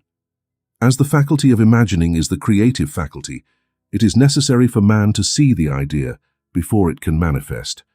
Thus, man's highest demand is the divine design of his life. He may not have the slightest idea of what it is, for possibly there is some marvelous talent hidden deep within him. His demand should be, Infinite Spirit, open the way for the divine design of my life to manifest. Let the genius in me be released now. Let me see clearly the perfect plan. The perfect plan includes health, wealth, love, and perfect self-expression. This is the square of life which brings perfect happiness. When one has made this demand, he may find that great changes take place in his life, for almost all men have turned away from the divine design. I know that, in the case of one woman, it was as if a cyclone had struck her affairs, but readjustments came quickly, and new and wonderful conditions took the place of the old. Perfect self-expression will never be work, but of such absorbing interest that it will seem almost a game. The student knows, moreover, that when man comes into the world financed by God, the supply necessary for his perfect self-expression will be at hand. Many a genius has struggled for years with the problem of supply, when his word and faith would have quickly released the necessary funds. For example, after class one day, a man came to me and gave me a penny. He said to me, "I have only 7 cents in the world, and I am going to give you one. Because I have faith in the power of your spoken word, I want you to utter the word for my perfect self-expression and prosperity." I spoke the word, and did not see him again until a year later. He came in one day, successful and happy, with a roll of yellow bills in his pocket. He said, "Immediately after you uttered the word, I was offered a position in a distant city, and now I am demonstrating health, happiness, and supply." A woman's perfect self-expression may be in becoming a perfect wife, a perfect mother, a perfect homemaker, and not necessarily in having a public career. Demand definitely tracks, and the path will become easy and successful. One should not visualize or force a mental image. When you demand that divine design enter your conscious mind, you will receive flashes of inspiration, and you will begin to see yourself accomplishing some great achievement. This is the image or idea which he must hold without hesitation. What man seeks, seeks him. The telephone sought Bell. Parents should never force careers and professions upon their children. With a knowledge of spiritual truth, the divine plan could be spoken of from infancy or prenatally. A prenatal treatment should be, may the God in this child have perfect expression, may the divine design of his mind, body, and affairs be manifested throughout his life, throughout eternity. Let God's will be done, not man's will. God's pattern, not man's, is the command we find throughout the scriptures, and the Bible is a book that deals with the science of mind. It is a book that tells man how to free his soul, or subconscious mind, from bondage. The battles described are pictures of man waging war against mortal thoughts. Man's enemies will be those of his own household. Every man is Jehoshaphat, and every man is David, who slays Goliath, mortal thought, with the little white stone, faith. So man must be careful not to be the wicked and slothful servant who buried his talent. There is a terrible penalty to be paid for not using one's ability. Often fear stands between man and his perfect expression. Stage fright has hindered many a genius. This can be overcome by the spoken word or treatment. The individual then loses all self-consciousness and feels simply that he is a channel for infinite intelligence to express itself through him. He is under direct inspiration, fearlessly and confidently, because he feels that it is the Father within who does the work. A young man often came to my class with his mother. He asked me to say the word for his upcoming exams at school. I told him to make the statement, "I am one with infinite intelligence. I know everything I need to know about this subject." He had an excellent knowledge of history, but he was not sure about arithmetic. I saw him afterwards and he said, "I said the word for my arithmetic and passed with highest honors, but I thought I could depend upon myself for history and got a very poor grade." Man usually receives a setback when he is too sure of himself, meaning that he relies on his personality and not on the Father within. Another of my students gave me an example of this. One summer she went on a long trip abroad visiting many countries where she did not know the languages. She asked for guidance and protection every minute, and her affairs went smoothly and miraculously. Her luggage was never delayed or lost. Accommodations were always ready for her in the best hotels, and she had perfect service wherever she went. She returned to New York. Knowing the language, she felt that God was no longer needed, so she went about her business in the ordinary way. Everything went wrong. His trunks were late, amidst inharmony and confusion. The student must form the habit of practicing the presence of God every minute. In all thy ways acknowledge him. Nothing is too small or too great. Sometimes an insignificant incident can be the turning point in a man's life. Robert Fulton, watching some boiling water in a kettle, saw a steamboat. I have seen a student, often withholding his demonstration through resistance or pointing the way. He fixes his faith in a single channel and dictates just the way he wishes the manifestation to come, which brings things to a standstill. My way, not yours, is the command of infinite intelligence. Like all power, whether steam or electricity, it must have a non-resistant engine or instrument to work, and man is that engine or instrument. Again and again man is told to be still. O Judah, fear not, but tomorrow go out against them, for the Lord will be with you. Ye shall have no need to fight this battle. Stand ye still, be still, and see the salvation of the Lord with you. We see this in the incidents of the $2,000 that came to the woman through the landlord when she became non-resistant and unperturbed, and the woman winning the man's love after all suffering had ceased. The goal of the student is poise. Poise is power, because it gives God power the opportunity to hasten through man, to will and do his good pleasure. Aplamado, he thinks clearly, and makes quickly the right decisions. He never misses a trick. Anger clouds the visions, poisons the blood, is the root of many diseases, and causes wrong decisions that lead to failure. It has been called one of the worst sins, as its reaction is very harmful. The student learns that in metaphysics, sin has a much broader meaning than in the ancient teaching. Everything that is not of faith is sin. He discovers that fear and worry are deadly sins. They are faith reversed, and through distorted mental images, they cause what he fears to happen. His work is to expel these enemies from the subconscious mind. When man is not afraid he is finished, says Maeterlinck, that man is God-fearing. So, as we have read in the previous chapters, man can only overcome fear by approaching that which he fears. When Jehoshaphat and his army prepared to meet the enemy, singing "Praise the Lord, for his mercy endures forever," they found that their enemies had destroyed each other, and there was nothing to fight. For example, a woman asked a friend to deliver a message to another friend. The woman was afraid to give the message, for the reasoning mind said, "Keep out of this matter, do not give that message." She was troubled in spirit, for she had given her promise. At last, she decided to approach the lion and invoke the law of divine protection. She met the friend to whom she was to deliver the message. She opened her mouth to say it when her friend said, "So-and-so has left town." This made it unnecessary to give the message, as the situation depended on the person being in town. Since she was willing to do so, she was not obliged. Since she was not afraid, the situation vanished. The student often delays his demonstration because of the belief that it is incomplete. He should make this statement: "In the divine mind there is only completeness, therefore my demonstration is complete, my work perfect, my home perfect, my health perfect." All that he demands are perfect ideas recorded in the divine mind, and they must manifest under grace in a perfect manner. He is grateful that he has already received in the invisible and actively prepares to receive in the visible. One of my students needed a financial demonstration. He came to see me and asked why it was not finished. I replied, "Perhaps you have a habit of leaving things unfinished, and the subconscious has become accustomed to not completing, as the outer, so the inner." She said, "You are right. I often start things and never finish them. I go home and finish something I started weeks ago, and I know it will be a symbol of my demonstration." So she sewed assiduously, and the item was soon finished. Soon after, the money came in a most curious way. Her husband collected his paycheck twice that month. He told the people of his mistake, and they sent him to keep the money.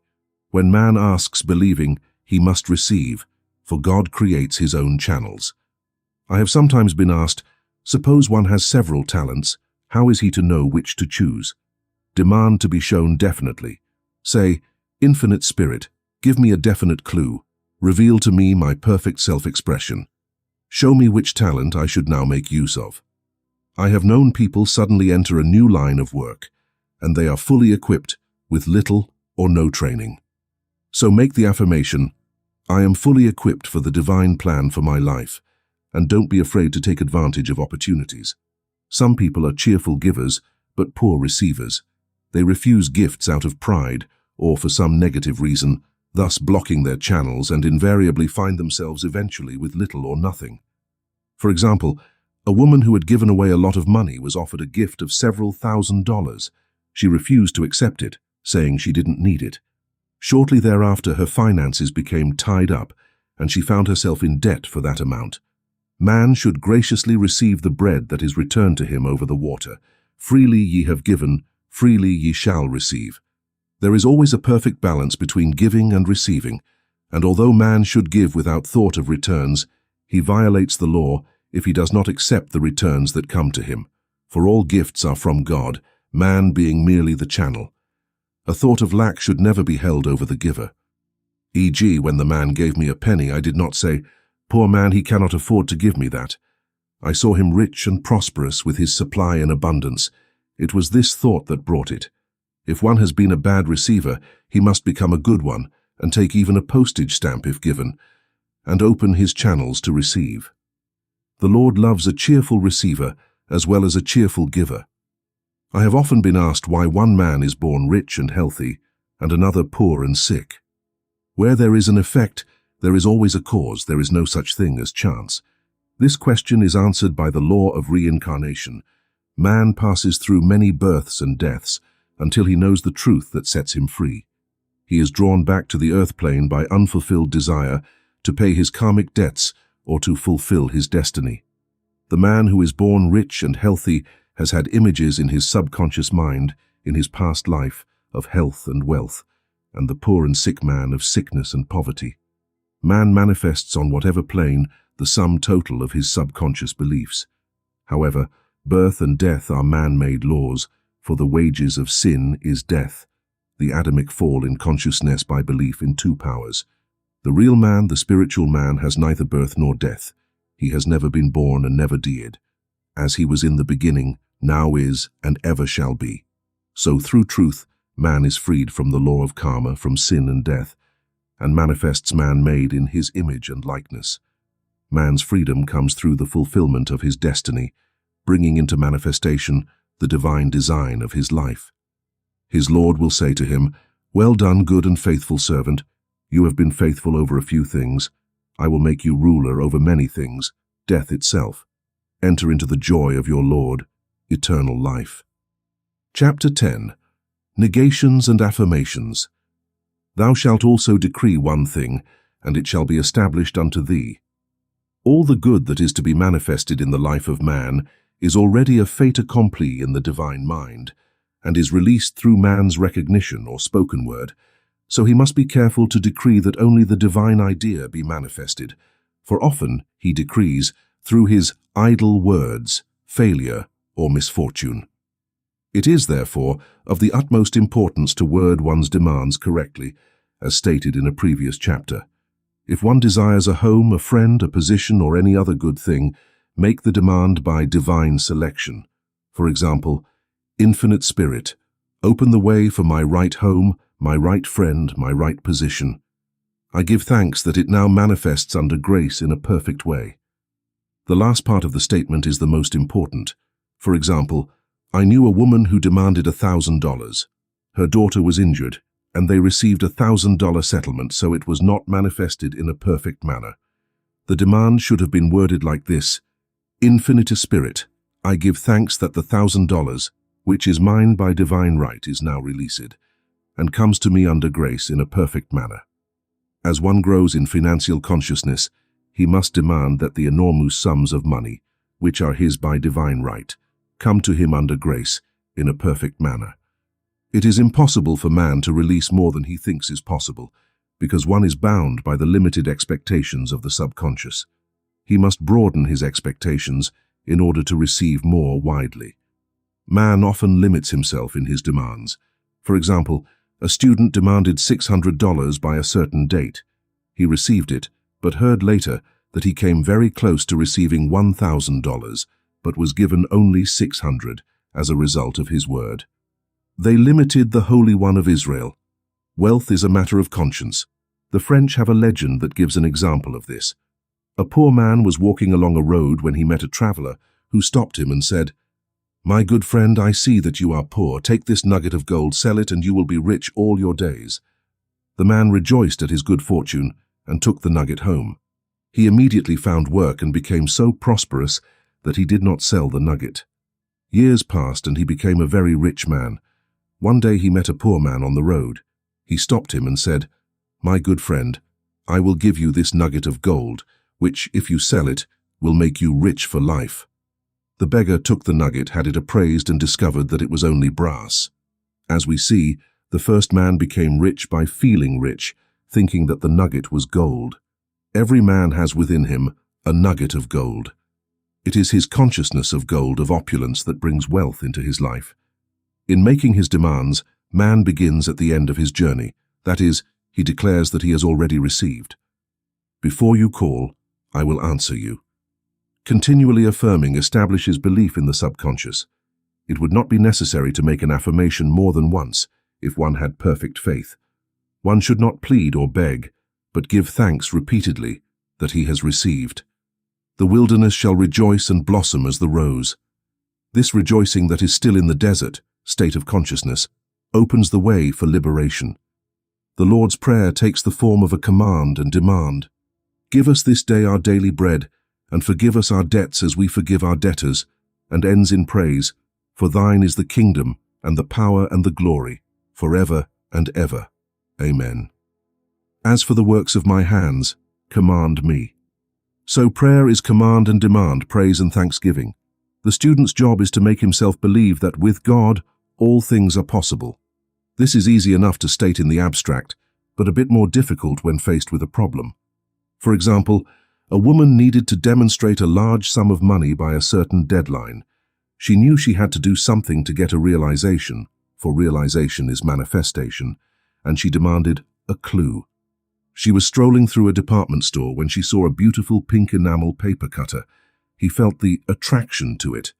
The thought came to him, "I don't have a paper cutter good enough to open letters containing large checks." So he bought the paper cutter, which the reasoning mind would have called an extravagance. When she held it in her hand, she had a flash of an image of herself opening an envelope containing a large check, and within a few weeks, she received the money. The pink paper cutter was her bridge of active faith. Many stories are told about the power of the subconscious when directed with faith. For example, a man was spending the night on a farm.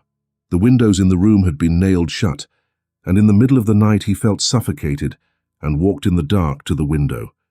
He couldn't open it, so he smashed the glass with his fist, sucked in breaths of fresh air, and had a wonderful night. The next morning, he discovered that he had broken the glass of a bookcase and that the window had remained closed all night. He had supplied himself with oxygen, simply by his thought of oxygen. When a student begins to demonstrate, he must never back down. Let not the man who wavers think that he will receive anything from the Lord. A student once made this wonderful statement, "When I ask the Father for anything, I put my foot down and say, 'Father, I will not take anything less than I have asked for, but more.' So man must never compromise.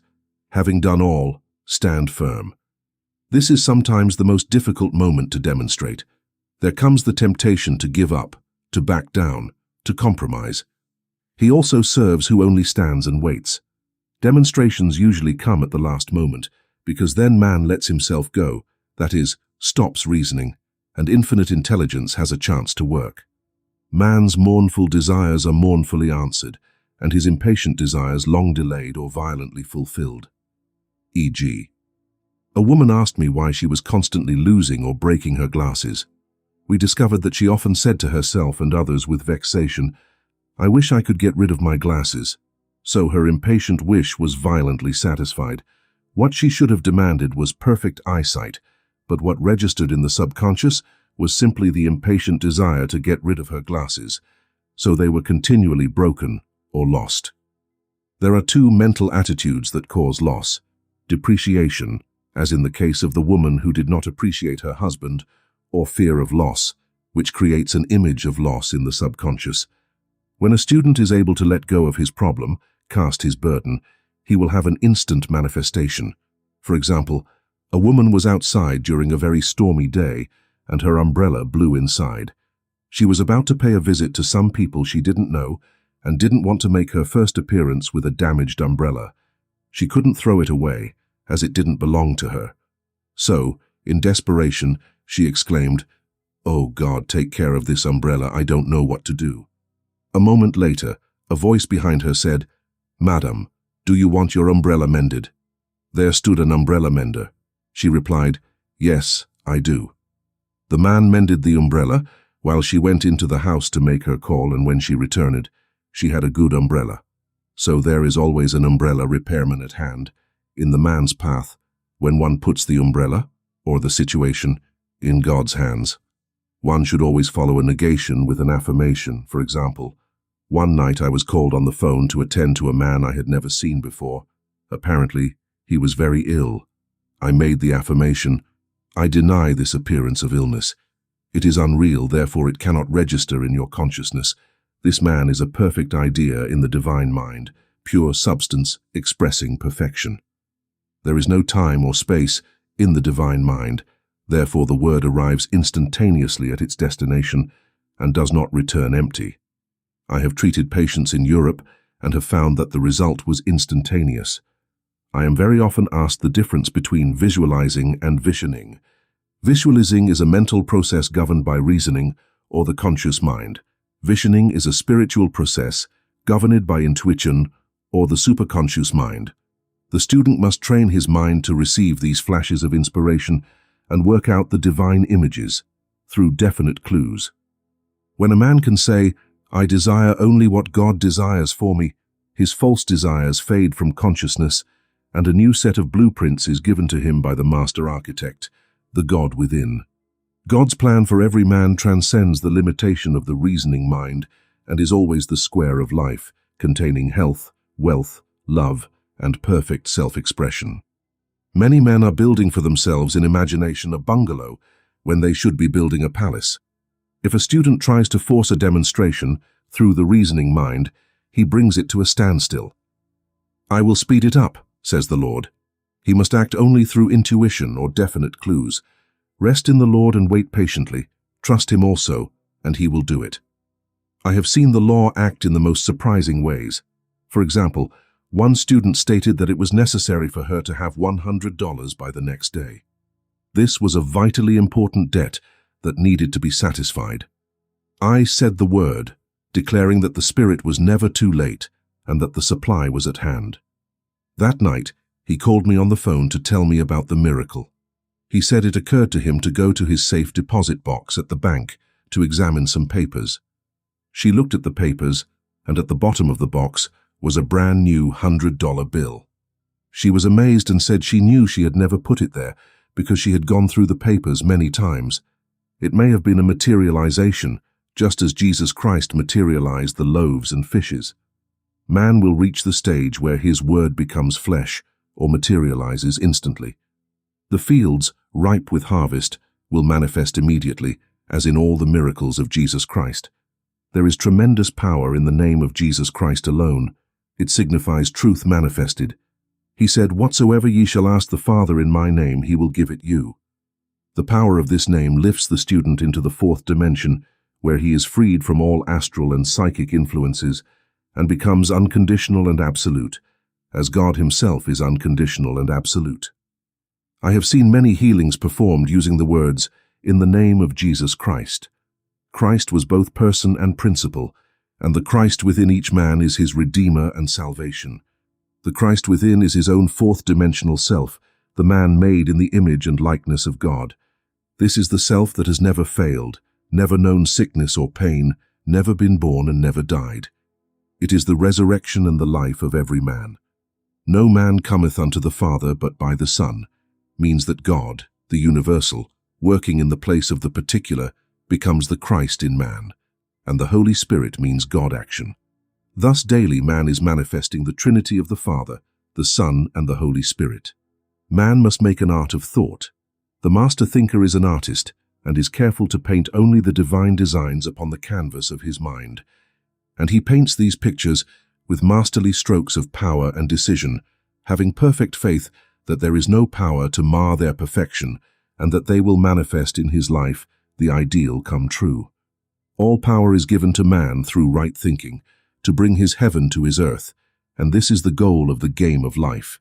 The simple rules are fearless faith, non-resistance, and love.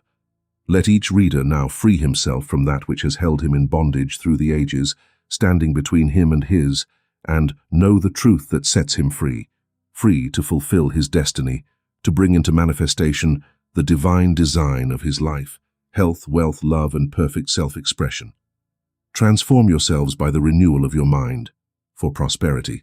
God is my unfailing supply, and large sums of money come to me quickly, under grace, in a perfect manner, for right conditions.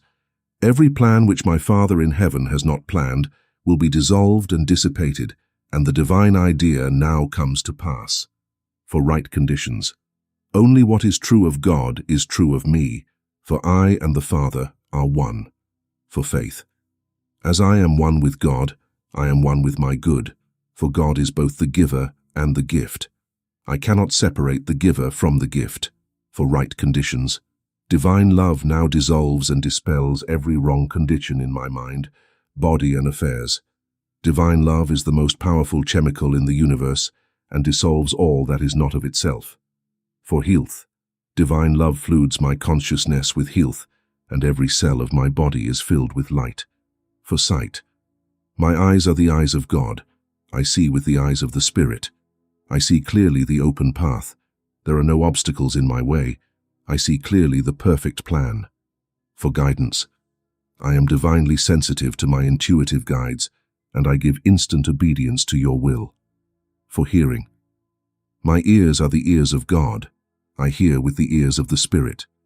I do not resist and am willing to be guided. I hear the good news of great joy, for right work. I have a perfect work in a perfect way. I render a perfect service for a perfect pay, for freedom from all bondage. I cast this burden upon the Christ within, and I am set free. Thank you for loyally listening to 100 Books Collection. With your support, we are able to create more and more life-changing materials for every soul on earth.